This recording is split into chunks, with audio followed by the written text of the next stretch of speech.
Hey, good morning, Pastor Steve here. 1 John 3:16 and 17. By this we know love, because he laid down his life for us, and we also ought to lay down our lives for the brethren. But whoever has this world's goods and sees his brother in need and shuts up his heart from him, how does the love of God abide in him? I remember when Pastor Chris Marley came into the church building all excited. He jumped off the Harley and could hardly wait till the chugga-chugga-chug stopped to share what happened to his heart that particular day.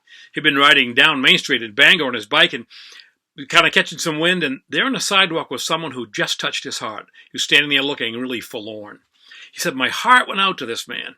It turned out this man was homeless, and Chris asked God to help him to meet the needs of those who have just hit the end of their resources. That was the birth of a vision that he has followed to a great benefit. Today, just a few years later, he and his wife and a great bunch of volunteers feed, clothe, and house, and they have a warming center. Hundreds of those in need of warm, accepting people and a warm, accepting place that feeds people. Why?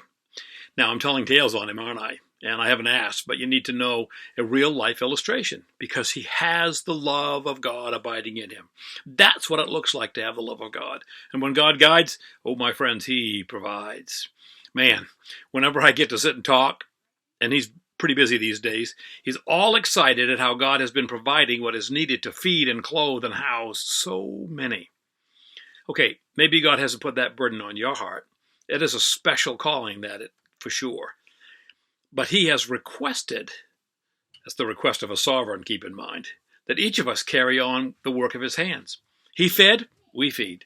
One sandwich eaten with a fellow struggler in need is big. And I seem to recall at the end of time, as he approaches, he's going to say, "Hey, remember that street person you sat down and shared a pizza with? Yeah, that was me."